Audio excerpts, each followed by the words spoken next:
user experience designers, like, will take any inputs, right? And so I think in some ways, like, I hear you guys speaking and I'm like, oh, maybe I should come with you guys, because like that, you're talking more about like that generative research. I've actually found generative research much more difficult to sell in because of the timeline, because some clients think that like those, that they, like know who their customers are and what their mindsets are and what their needs are. And again, there are huge risks to that. And it's great that you'll have like very specific case studies against that. That's kind of nice to illustrate. But I have found that it's really challenging to come into a large organization that like isn't bought into this and like really try and sell in persona segmentations. They're like, no, we know all of this. And I'm like, well, we're gonna validate all of this, right? We're going to ensure it.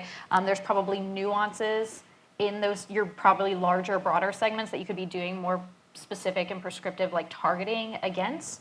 What I have learned is that evaluative research is actually much easier to sell in. Something like usability testing, I think, is a little bit more established in the mindsets of a lot of the individuals that we work with. It's kind of quick. It's just a few days. Again, you get quant and qual feedback back, and it's very much like, this button is not being seen. We need to figure out how to change this button.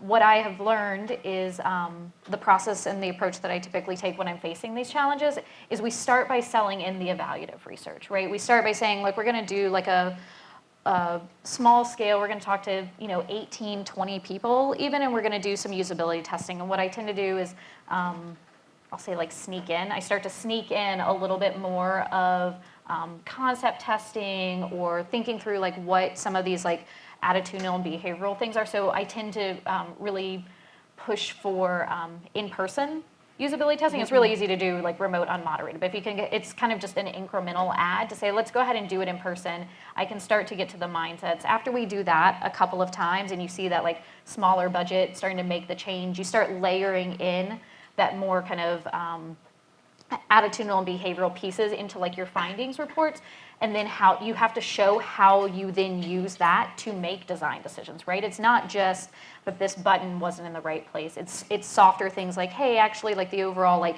content strategy or content hierarchy like wasn't resonating with this segment of people. So let's go ahead and figure out who that segment is and what it is that they really need.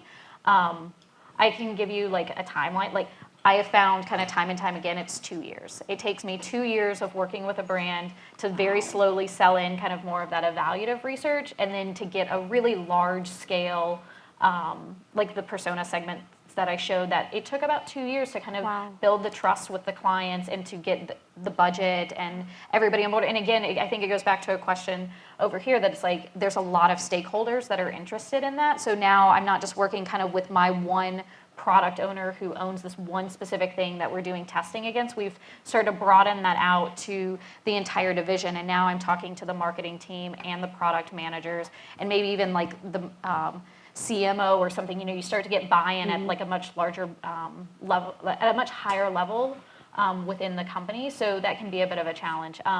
When you know it's enough is like when you've run out of time and money. Very practically, right? Like I'll take what I can get. I'll take analytics. I'll take surveys. Like I'll get rogue and scrappy. I have definitely like stocked stores myself for companies that we're working with. Like you just go in and start taking pictures and asking random questions and like hope no one asks you to leave type thing. Like the full gamut of those things. But I think if you can get to a place where you potentially do have a lot of generative research, maybe you do have like both your marketing segmentations and your persona segments, you can kind of test and learn against those things, and it becomes a much smaller ask that you can kind of incrementally add in. And in that sense, like your timeline becomes almost infinite because you just keep thinking through those lenses. And that's exactly what we're doing. I mean, we because to your point, we've got to keep the machine going. We're a much smaller business. We're not some of the big labels that we've talked about that have, these huge revenue streams. So